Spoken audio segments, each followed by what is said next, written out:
Okay, a partner and with no partner. And with a partner, there should be a partner. Face your partner. Who's my partner? I don't have a partner. Have intimacy with the partner. There are different levels of intimacy there. We are on the first level. You have a partner here. Intimate. Okay. No. Let me look at the story now more. How do I want this story? Okay, it's fine. Some people know the story a bit, but we will go on. Okay, 1 minute. Observe your partner. Only 1 minute. Observe your partner.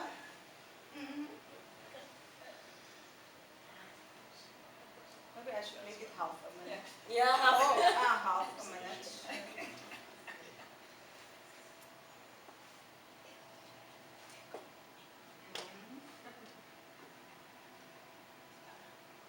Okay, the minute is over. Now turn your back to the person. You say back to back. Back to back. Not close enough. You can stand a bit far from the person. It's fine. So you observe that person. Now change 5 things. Change 5 things. Things 5 that you can change. You can remove it. You can just change it. You do something. Work yourself. 5. Ne? 5. And we have also, yes, that one we will give you 1 minute.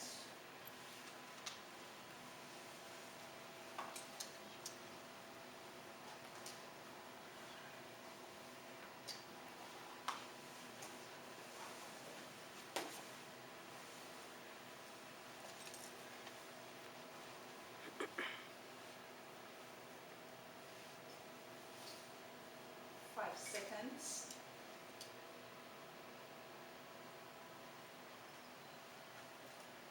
All right, we are done. Face your partner. So we will start here. Tell us what she changed. She turned the watch around. Okay. Took her shoes off. Uh-huh. Tucked in her shirt. She turned this around. Okay. And I only have 4. Okay. I only have It's those 5. 4. 2 shoes. 2 shoes. 2, okay. Okay. And then What did she change? Yeah, she changed this hairstyle. Uh-huh. She opened here, the button. Then she removed the shoes. Uh-huh. And then she took off the earrings. Okay. Yes, she did. Those are all my things. Okay. Good. Let's go to this group. Shinandum. Okay. What did she do? Okay. Yeah, she took this off. The jacket. She wearing Uh-huh. sweeter up. Uh-huh. And sent it Okay. back. There. She removed her 5 rings. Okay. And that's true. All 5 of them. Hey, good. Okay. Let's see. Odette. Took off his glasses, Uh-huh. took off his ring, Uh-huh. took off his jacket, Uh-huh. and put his Eh, tie in like eh. only a It's only 4. Now high 5. She start with the jacket. Is there something? She My got glasses. Yeah, she And the ring. My ring. She Uh-huh. said it. And the tie. Tie. Is it 4? Yeah. It's only 4. I cheated. But still it's good. Okay, we listen to this group. Pastor. Okay. Pastor should start. Let's.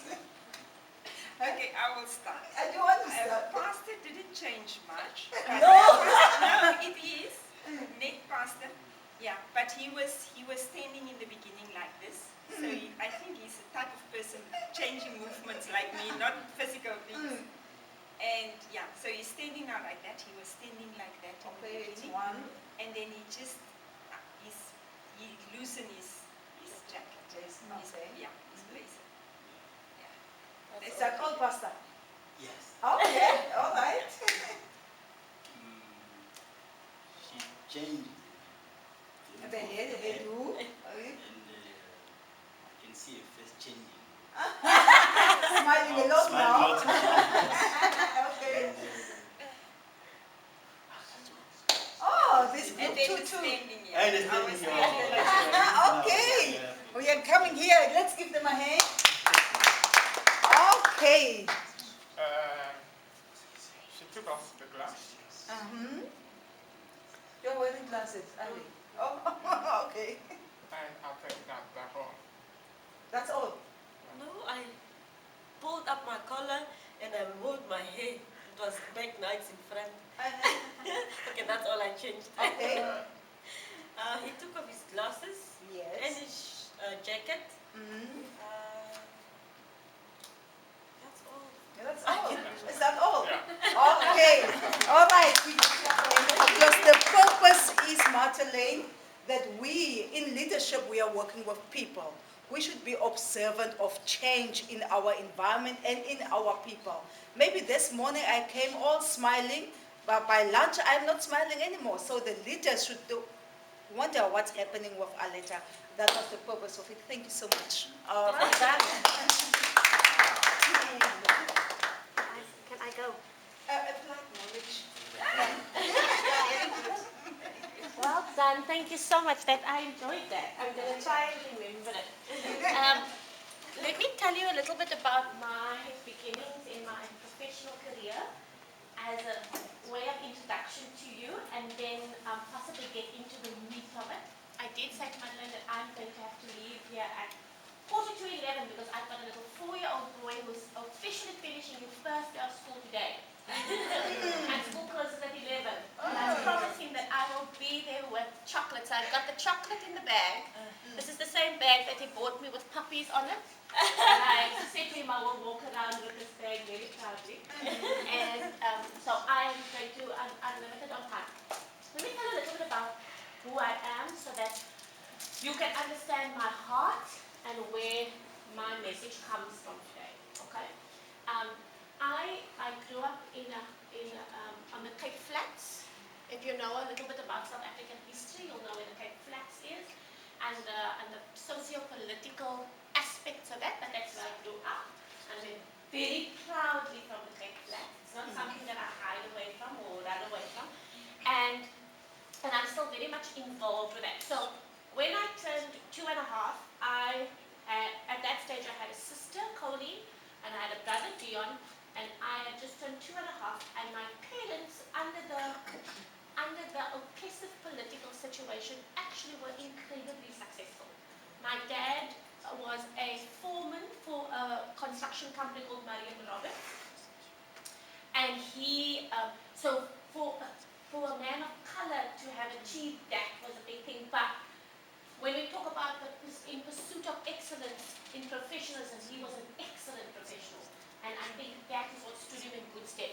My mom, on the other hand, was a nurse, and when I turned 2.5 years old, she was a matron in a pediatric ward. Again, incredibly successful for her time. And 2.5 is a very important age for me because it was at that age that my dad then decided he was going to become a full-time minister of religion. Okay? So at that time, and I'm going to give you my age away now, 40 years ago, because I'm turning 43 this year. 40 years ago, they made the decision to go and study in the United States. And 40 years ago, there wasn't as much TV on what was happening in the US. We didn't really understand the culture.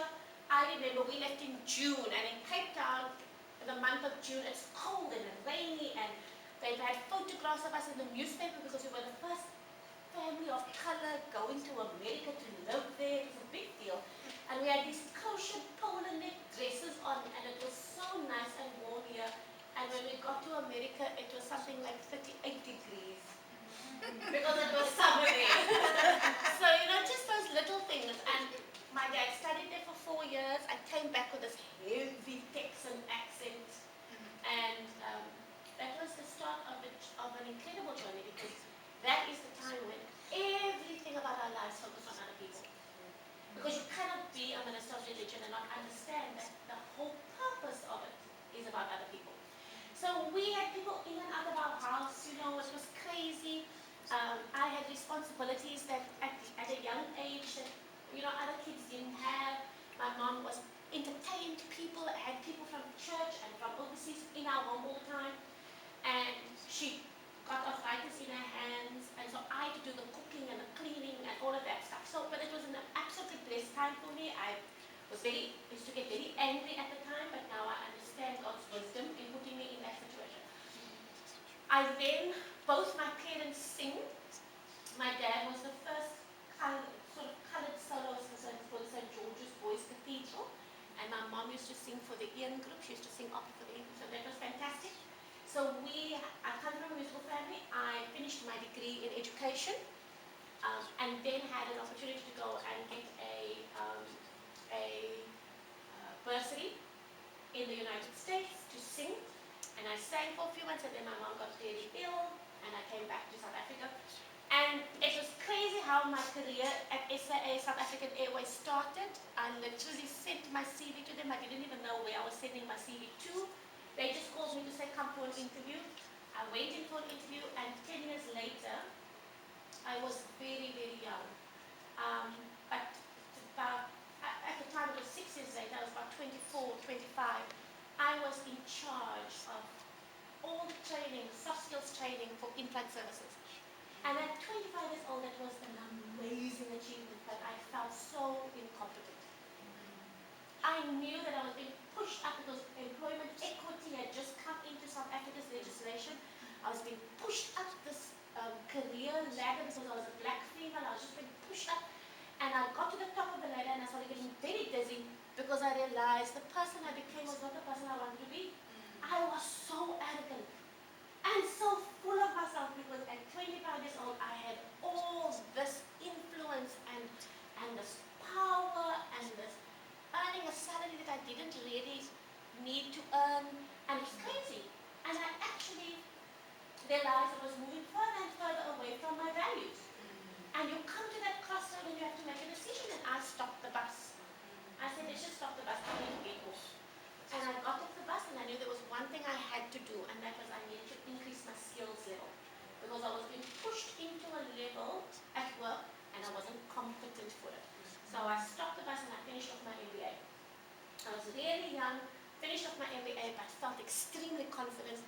And then started my first entrepreneurial venture and lost a lot of money. It was another very humbling experience. Lost a lot of money that I couldn't afford to lose. Just because people were unscrupulous. People were just didn't. I was extremely naive. I believed that everybody operated off the same base and platform, and it wasn't like that.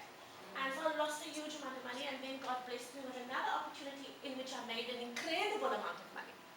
But it was too much work. It was, day and night. You couldn't have time with family and friends, and I decided to close with that business.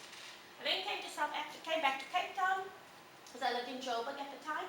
Came back to Cape Town and then started working with the ICT sector in the province. And they had asked me to head up the ICT sector, and I did that.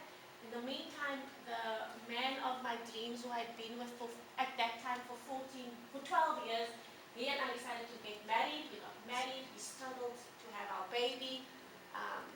But after my 4th miscarriage, I felt the familiar stirrings and decided I was going to give up my job so I could just focus on having this baby. And I did that, and I had a beautiful little boy. And he is turning 4, but I spent the first 2 years with him, just 18 months with him. Oh, I'm sorry. Spent 18 years with, first 18 months with him, and I sort of put this on silent, I apologize. And then decided to start working as the CEO of the Cape Chamber of Commerce, which was a fantastic opportunity. I was the first female CEO of the Chamber of Commerce in South Africa, which was a big deal for us. Very steep learning curve, learned a lot in the first year, and that's when I also met Madeleine, and it was just an incredible experience. So that tells you a little bit about my professional history and the steps that I took along the way. But when I look at this, when we talk about the pursuit of excellence in professionalism, I'm going to talk about the topic more specifically as part of my conclusion. But I want to tell you, in my humble opinion, how I've managed to pursue excellence. Okay? Now, I usually do this speech quite often. How many of you know the account in the Bible of David and Goliath? Do you know that? Because I also teach Sunday school, of course, and I run the Sunday school. Tell me the story of David and Goliath very quickly. Somebody just tell me the story about him. Maybe someone should get an opportunity. Yeah, yeah. Should I? Anybody. Okay, there was this Philistine who was now this big, and he was good in warfare. You understand? He could fight. He was a soldier, Yeah. and his outfit could also, as the Bible is describing, was showing that he was a soldier. So these Israelites were very afraid of this Philistine because he was strong, and he was every morning coming out, come, if you can fight me, that I can show you. And then they were fearful. We have to get away from here. And then the small David came and he looked at this man and he said, oh, there's no way. He's this big with this small stone that I'm gonna miss him. I will just one, and then he will be down. So that is belief in Christ. That it's about attitude. Yeah. That nothing can bring you down. Perfect. That's my Perfect. version of it. That's exactly the version I have as well. Okay. There's one or two details that are part of the story that I want to highlight for you, because Yeah. I must tell you that the one thing I tell young leaders who want to be influential leaders, I always tell them, the one thing you must do is, I look at that story, that account in the Bible, and I think about aspects of that account, and I think of my professional career and how I'm going to manage my career in the future. And there's lots of interesting little snippets for me. So let me tell you about this little boy. His name was David. He was a shepherd boy. There was nothing important about him, except that he didn't realize that he was destined for great things. And for many of us, we come from humble beginnings. There's nothing, when you think about your childhood, there was nothing, you weren't born with a mark on your head or anything. You were just a very humble person, but there was a quality about you that made you special. And when you're younger, you don't really realize what those qualities are. And you look at your children today, and you must realize that they are incredibly special and that there might be a great plan for this child. And so David was a very simple little boy, and he came from humble beginnings. He had a very nondescript job, he had a very nondescript father, and so I think the first thing that I would say I learned from that story about my personal pursuit in excellence is that don't overlook anybody just because they come from humble beginnings. You may have come from that, and David came from that. But the one thing that I learned about David also is that even though he was one little boy that needed to fight this Philistine, he went to meet his brothers, and he went with a very specific reason, and that was to take them food. But he was okay with the fact that there was this giant in the picture. He was just okay with it. He was ready to move and be flexible enough to handle anything. And I think that's another quality of leaders. You sometimes walk into a boardroom or into a meeting thinking that you're only taking food, or you're just going to do something very easy. And it actually happens that there's this giant in the way. And that's the one thing I want to tell you as leaders. Expect giants in your way. Expect them to be show-offy and flashy, like you said. Expect them to be loud and in charge. And the other thing you must understand is, as a leader, sometimes you are going to be the only person facing that giant. Yes. Because the one thing about the story is, the Philistine actually says, we don't have to go to battle. We don't have to fight each other. This is what we're going to do. I'm going to fight one person from the Israelite army, and then if I win, the whole of Israel will be our slaves. And if you guys win, we will be your slaves. So as leaders, sometimes you have to represent the good guys. And you will be alone. I have learned that. In the army of the Israelites, there was a lot of talking. When you read the account, there's a lot of talking. They're all talking to each other. But they're not talking positive things. They're scaring each other. And very often in the organization you represent, this organization is going to face a giant. And they're all going to be talking to each other at the water cooler when they have their coffee. And they're going to be saying these negative things to each other, and they're going to be scared. And it's going to be the influential leader who's going to stand up and represent the best interests of all of you fearlessly, just like David did. And that is my one encouragement to you. When you look back, the people who are supposed to be supporting you and helping you are going to be far on the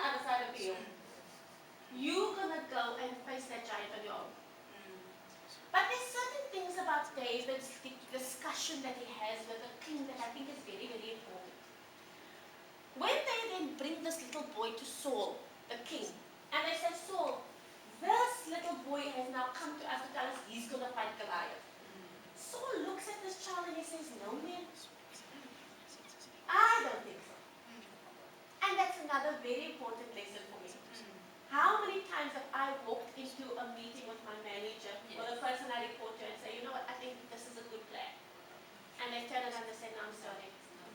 I don't think so. And then you convince them, just like David convinced Saul, this is a good thing for me to do, I can do this. And you must remember, when you try to convince something, not everybody's going to buy it 100%. And Saul didn't buy it 100%. But he knew that this was the only hope he had in this little boy. So there's three things that happen while Saul is talking to David. The first thing David says is, I can do it. You know why I can do it? Because these are my past successes. And I always say to young leaders, when you come and present me with an idea, remember now, I don't know you. I don't have a relationship with you. So you must come tell me, why must I put my faith and trust in you? And that's exactly what David did. He said, I killed a bear and I killed a lion with my own hands.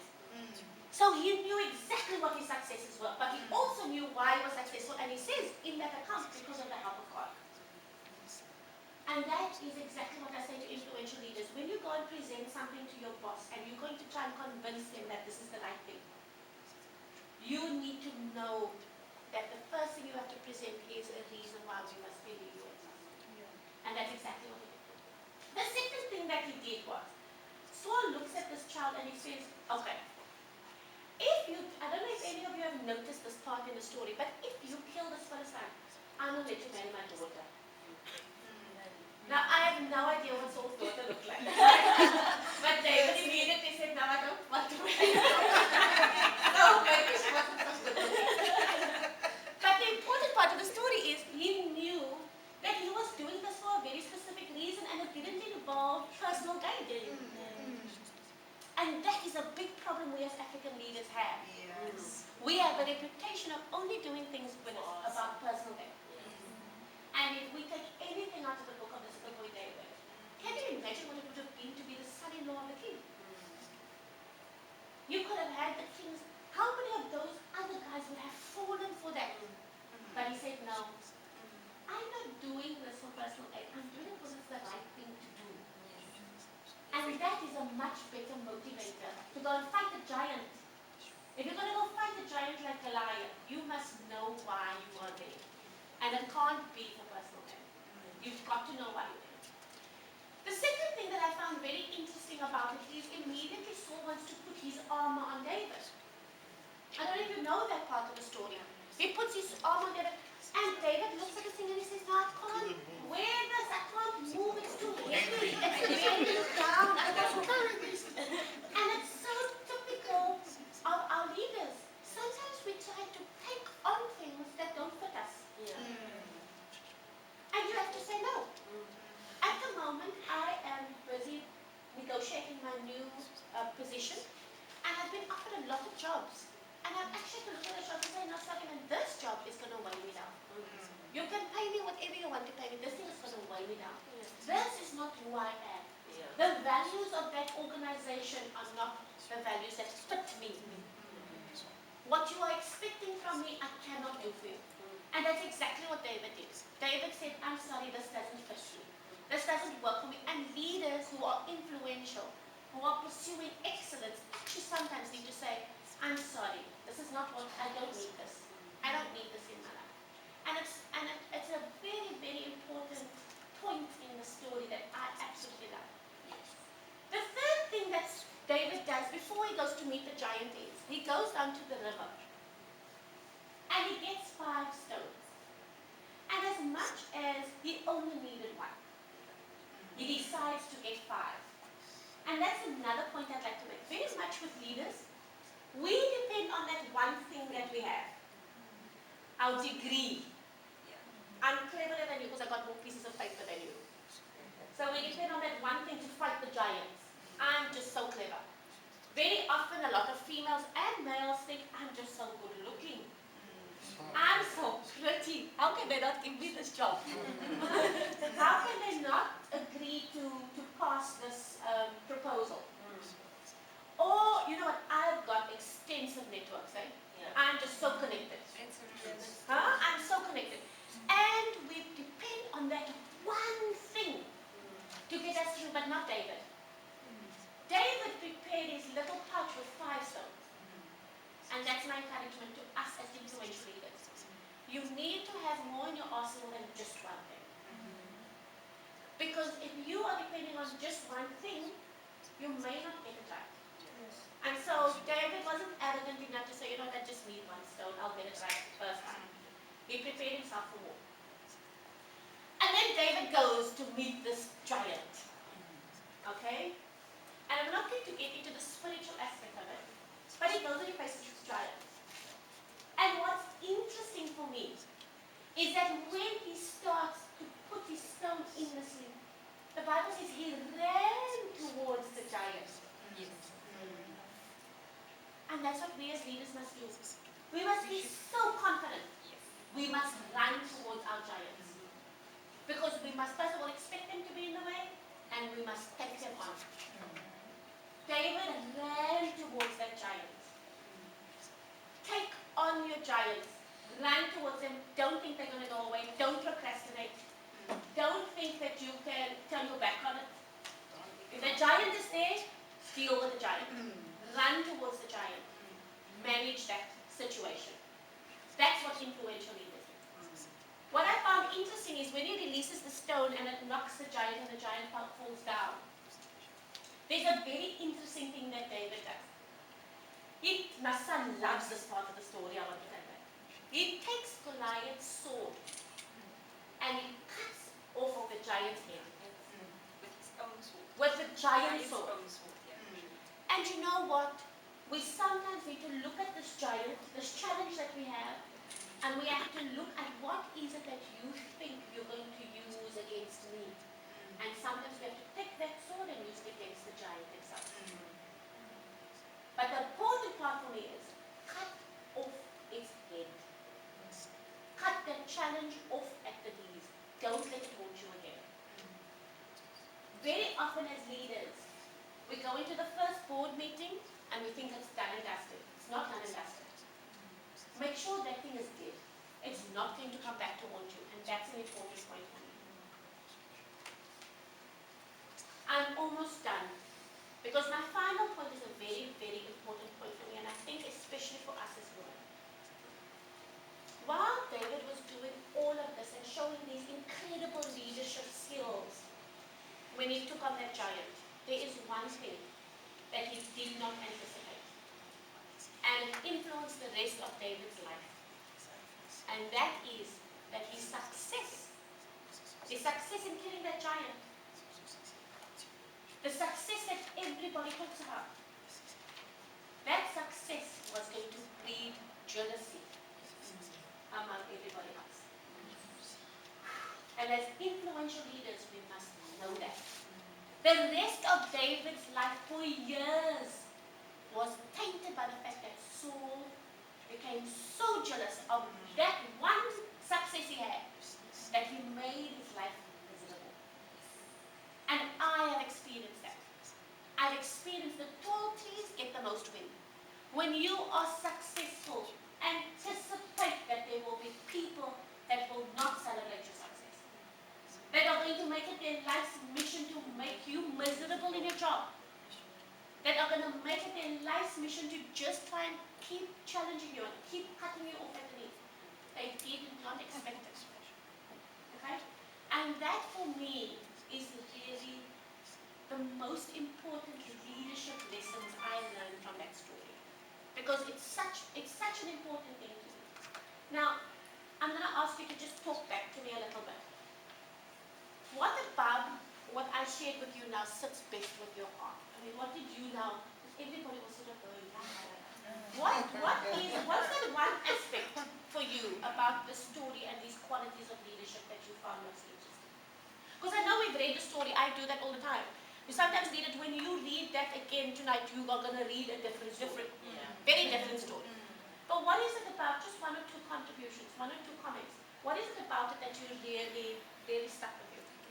Fiona, you know what? We ended yesterday's session with how do you follow a bad leader? That was the question, and this is what we delved into. And we stopped because of time. And that made me going back and say, I want to reflect a little bit more. Because I also like to take a Bible story into this. And it was completely David again. Yeah. And with yesterday's session, I've focused last night, my reflection was on the second part. You know, where David was at the end. You know, it takes further. Before he became king, because of this last part that you said, the jealousy part, he was living in caves. So there is a part that things become so hot that someone needs to run away. Now you know you were anointed. Okay? So yes, you know what, this is sort of the answer, and I think my brother that brought this, I told him yesterday that I really confide and I know what he's talking about. But you answer. Yeah. So, That's great. One last comment. I will stand up to make this comment. I want to come across as being as humble as possible. Please. Please. I have to be factual. Please see it as such. Please. Alright? You hit the nail on the head. Yeah. Managing the jealousy, right? Okay. I'm not exactly successful. I don't know. It's relative. Okay? But most of what you say resonates with me. Okay, all right, I've been lucky. Okay. Despite the fact that from 14 years old, I was the father in my house, in spite of, in my family, my father was his son. I've shared that with you before. Despite that, I was very fortunate in the sense that I would always top my class. A lot of things happen. It's not just you. There are other factors at play. If there is a scholarship opportunity, I'll get it. So I kept moving, went to the university first class. Okay? So just what you're saying. All right, in the class, yeah, everybody wants to be around you. Those who want to maybe benefit or learn from you, it's fine. But once you've been declared the not winner, the best, Yeah. and they're no longer your friends, really. Okay, you come out, and again, basically Christianity. My brother there talked about being in the seminary. I wasn't in the seminary, but I was a mass servant. There is something that discipline does to you in life. If you're in that church system, there is something it does. There's a kind of discipline, you know. So when you grow up with that and the basic tenets of Christianity, you basically ordinarily you don't want to do anything bad. You want to be nice. But the world doesn't like nice. Maybe I'm wrong, but I'm just being factual, I say. It turns out that you are being naive. Maybe, yeah. Maybe I was naive. I've been naive all my life. You keep helping friends whenever you can. You're helping these people, they're saying thank you, but inside they're wishing that you fall. Yeah. Right? I got to a point, I said, no, I'm an architect, it's my training, right?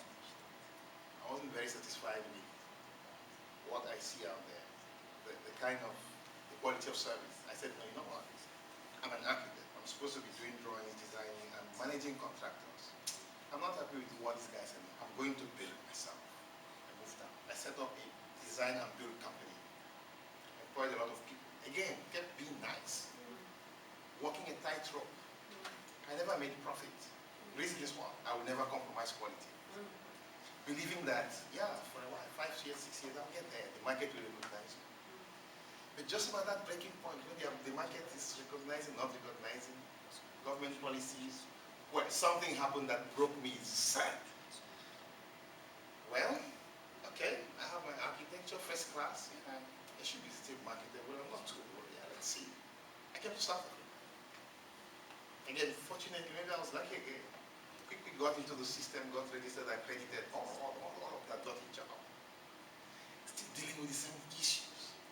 I keep asking myself, should one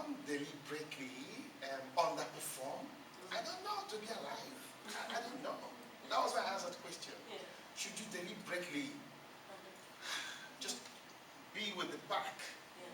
But I'm not able to. I just want to be told if it's wrong. Because if you ask me to do anything, I want to do it the best way that I can. And I often do it to your glory. But to my biggest surprise, you're not happy with me. Yes. Yeah. It's tough. Because of the I jealousy. need help. Maybe it's this jealousy thing. Maybe I'm naive. Because what should I be telling my children? I'm confused now. I'm now pushing them. I don't want any of my kids to have this experience. It's a very good point. And I think it brings in the one aspect which I want to discuss now, and that is around skills and experience. I actually want to just talk a little bit more about the topic as part of my conclusion.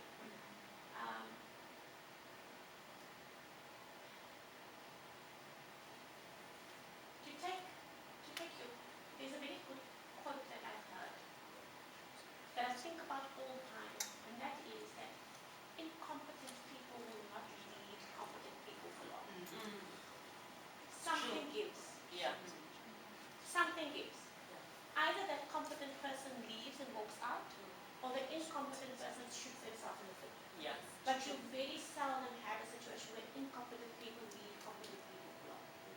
At some stage, the tensions of incompetence versus competence start to show themselves. Yeah. And you have a result, whatever that result is.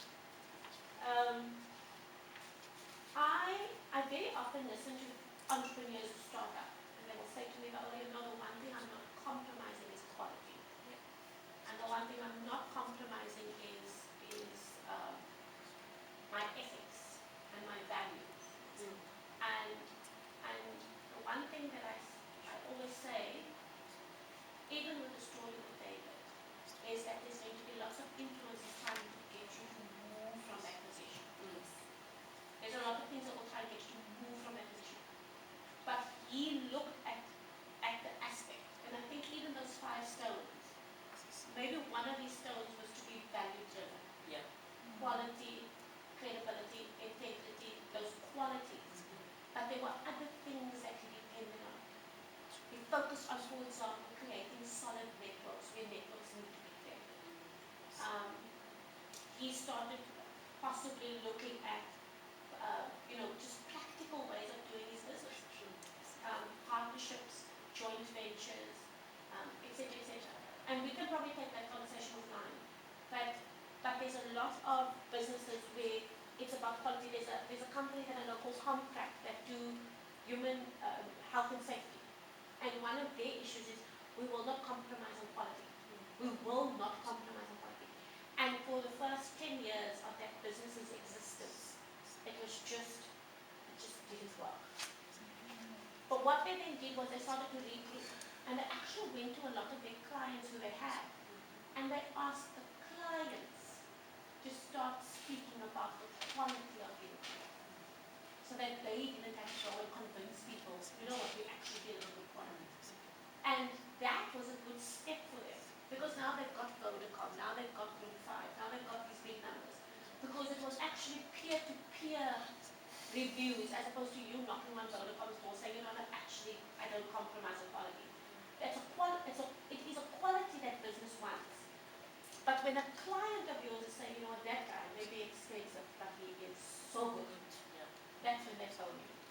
So maybe sometimes we focus so on that one stone that there's other stones we need to be focusing on in order to become more well-rounded, in order to have a better arsenal.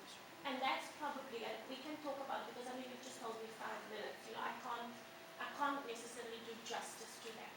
But I want to just ask another question. What is your, when you think about professionalism, if you had to do a definition of professionalism, let's say, for example, I don't speak English. Okay, we've got a gentleman here who only speaks French. If you had to define professionalism, what is professionalism to you? For me, professionalism is somebody that you with integrity. You actually set the example, like you speak the walk and talk the walk. And for me, it's somebody who you stick to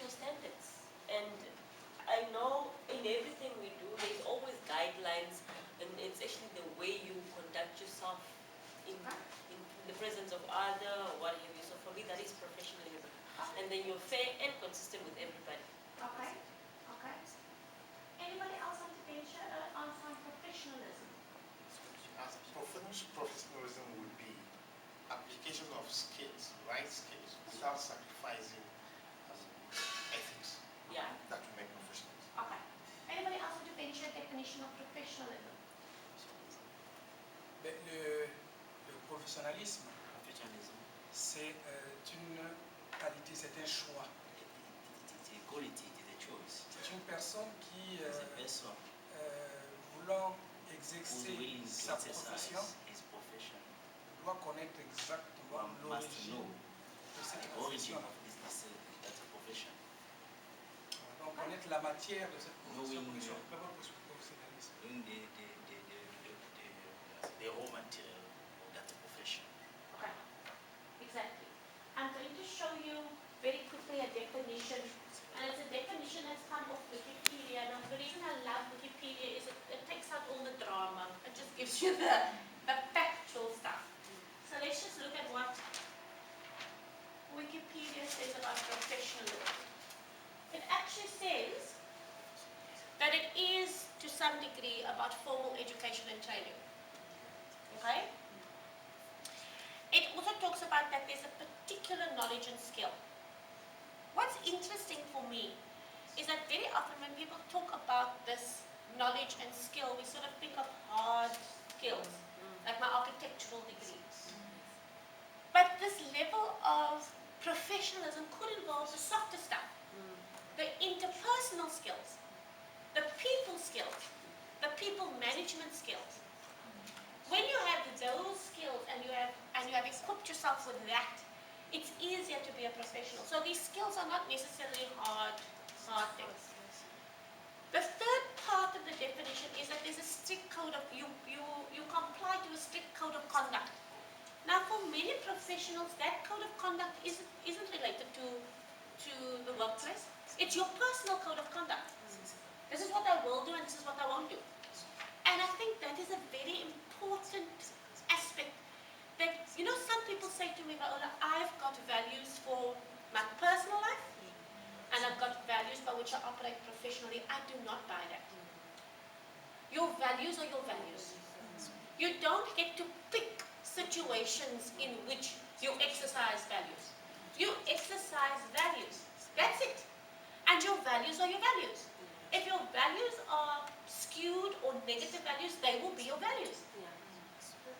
But the interesting thing about values is values can change.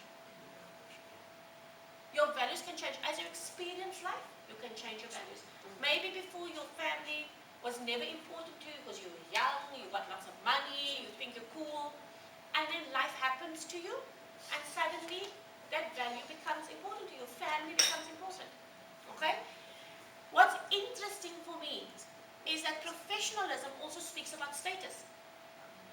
We become professionals because we want to increase and improve our status, for whatever reason that is. This is the dangerous one. Yeah. This is the dangerous one. Bad apple. Correct. Now, it's not necessarily a dangerous one. It depends on your attitude towards that status. Because the one thing I speak about all the time is that we need more professionals who are recognized as professionals. There's the status, but are recognized as professionals because we need more role models for our kids. We need more role models of color for our kids. We need more female role models for our kids. So we need to be able to take that status and recognize it. We must recognize each other as professionals.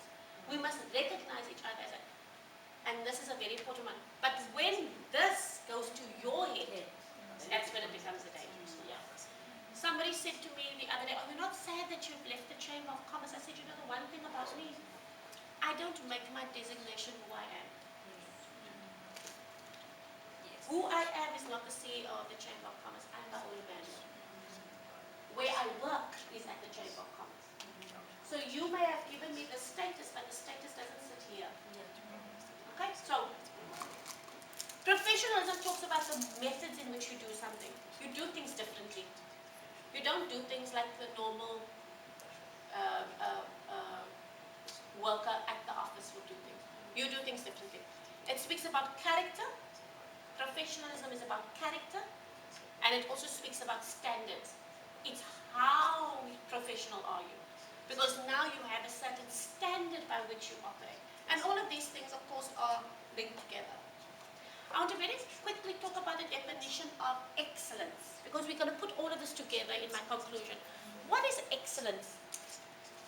I want to hear from some other people. What is excellence to you? Is to reach a certain high level of performance. Great. I get where you're coming from with that. Anybody else? Excellence. It's a spirit of outstanding. Okay. I see it as a spirit. Okay. Anybody else? Excellence. What is excellence to you? To excel in a specific field. Okay. So let's again look at just the definition that I've managed to put together. Excellence talks about excelling. It talks about quality. The quality with which it's the best quality. It talks about the talent which you have. But important is, everybody may have this. But when you're talking about excellence, it's this in an unusually good measure, and it surpasses just the ordinary standards. That's what excellence is. So you may have talent, but when you have outstanding talent that surpasses the ordinary, that's excellence. It talks about the standard of performance we were talking about, and it's something that can be measured. Lots of people think excellence is this airy-fairy thing, but it's actually something that can be measured. Now, when you start looking at this unusually good aspect of leadership that surpasses the ordinary, and you tie that in to professionalism, which is this one over here that we discussed, all these things, when you are all of this to a standard that's unusually good and just goes beyond the ordinary, that is what we're actually talking about here. But there's another word in this definition that I find very interesting, and that is that it's a pursuit. Yes. It's something we're pursuing, and that's why I think the topic Madeleine chose was excellent. It's a pursuit. It's not something that you necessarily just get to and you get to hold on to it and you sit. There's constant working on being excellent in professionalism. You never arrive. So as much as you might see things change and things getting better, there's always the giants in your way. So even when you are extremely successful and you've got this big business with loads of people who work for you, giants will come in your way. It may be a piece of legislation, it may be a death in your family, it may be, and that's when you start taking David's approach to that giant. And you deal with it.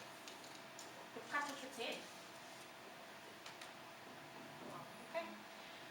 I want to thank you very much for your attention and for your involvement and your participation. Thank you very, very much. I know that that's my story, and I had a chance to share it with you. Thank you for your enthusiastic involvement. I just want to say something that really stood out in your previous question, which you said, what are we taking from the story? You know, it's to identify those spear that's been used against you. Yeah. To use it back, that Yeah. specific one. Yeah. And then to be alone. Yeah. Accept the fact that you will be alone. Yeah. Yeah. Yeah. Yeah. It's the tall trees get the wind. Yeah. Expect to be alone. Yeah. And even though there was a lot of talking, when everybody was talking, there's a lot of people talking. When the work actually needs to get done, that's where your leadership comes. Yeah. That's where the excellent leadership comes, because like I said, the people who did all the talking, they, hey, here's the giant and here's you. Yeah, you mentioned something about an incompetent person can never lead a company or lead a person who is competent person. So this quote which I read somewhere along came to my mind: a group of sheep led by a lion will always win a group of lions led by a sheep. Yeah. Good. Wow. That's it. Okay. Thank you very much, Madeleine. Thank you for the opportunity, and thank you for the opportunity to be here today. I appreciate it. You've done more for me than I've possibly done for you. So thank you. How can you